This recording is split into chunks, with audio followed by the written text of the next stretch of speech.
Grammar present indefinite tense হয়েছিল, ঠিক আছে? প্রেজেন্ট কন্টিনিউয়াস টেন্স হয়েছিল। এবার আরো বাকি দুটো ভাগ আছে প্রেজেন্ট টেন্সের, সেই দুটো ভাগ আমি করাবো, ঠিক আছে?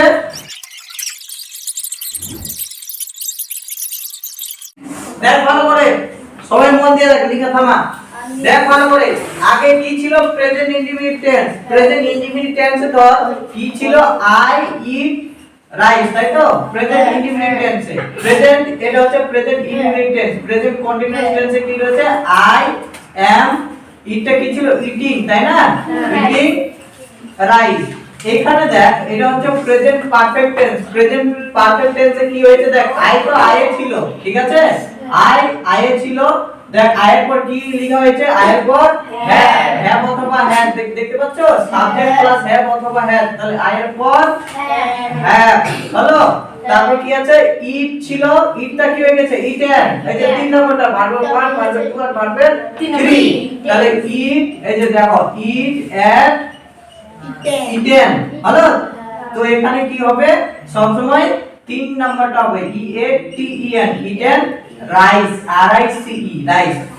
ঢুকলো মাথায়? বুঝতে পারছিস তো? তাহলে আই এর পর কি হয়? হ্যাঁ। ই এর পর কি হয়? হ্যাঁ হয়। বুঝতে পারলি? আই এর পর কি হয়? হ্যাঁ। ই এর পর হ্যাঁ। ঢুকেছে মাথায়? তাহলে এইবার যদি আমি একটা করতে দেই, ধরে নে প্রেজেন্ট ইনডিফিনিট টেন্স দিলাম, তাহলে তোরা দুইটা আরো করতে পারবি তো? দুটো লাইন হবে? হবে। ধরে নে এই লাইনটা আমি দিচ্ছি বা দিব, তোদের এই দুটো লাইন করতে হবে। ইনডিফিনিটে দিব, কন্টিনিউয়াস আর পারফেক্ট টেন্সে করতে হবে। হবে? হবে তো? হবে। কার কার হবে না হাত তুল, আমি বুঝে দিচ্ছি আবার। কার কার হবে না? হবে না? তো চেষ্টা করতে হবে। দেখ এদিকে দেখ, এখানে কি লেখা ছিল আগে ভালো করে বোঝার চেষ্টা কর। বুঝতে পারলি? প্রথমে একটা, এটা হচ্ছে প্রেজেন্ট ইনডিফিনিট টেন্স, ঠিক আছে? ওখানে লিখে দেন প্রেজেন্ট। আচ্ছা, প্রেজেন্ট শর্টকাটে লিখে দিতে আই, হলো? শর্টকাটে প্রেজেন্ট আই, পি আর মানে প্রেজেন্ট, আই মানে ইনডিফিনিট, হলো? তাহলে এটা প্রেজেন্ট ইনডিফিনিট টেন্স, এই লাইনটা দিব।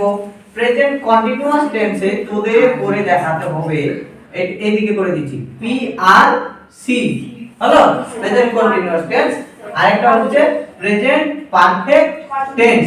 প্রেজেন্ট পারফেক্ট, আরেকটা তো ভাগ রয়েছে, প্রেজেন্ট পারফেক্ট, হলো?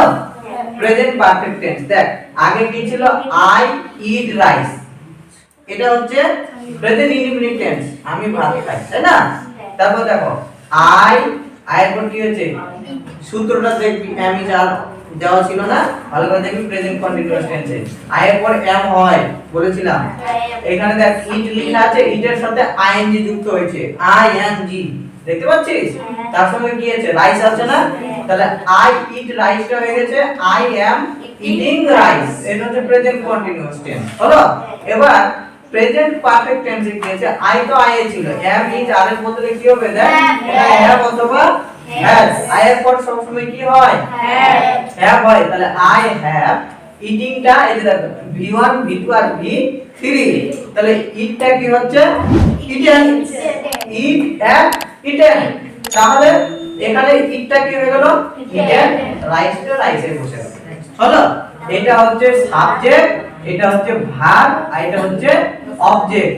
এটা হচ্ছে সাবজেক্ট, এটা হচ্ছে ভার্ব, আর এটা হচ্ছে অবজেক্ট। তার সাথে যুক্ত হয়েছে, এখানে যেমন আইএনজি যুক্ত রয়েছে, এখানে এম ইজ আর, এখানে যেমন এটা সাবজেক্ট, এটা হচ্ছে ভার্বের 3 নাম্বার, আর এটা হচ্ছে অবজেক্ট, এটা হচ্ছে হ্যাভ এর যুক্ত হয়েছে। ঢুকছে মাথায় কি? আর পাবি তো? হবে তো? ঠিক আছে, দিচ্ছি তাহলে। তাহলে এই দুটো তোরা লিখে নে, এবার আমি আরো দিচ্ছি।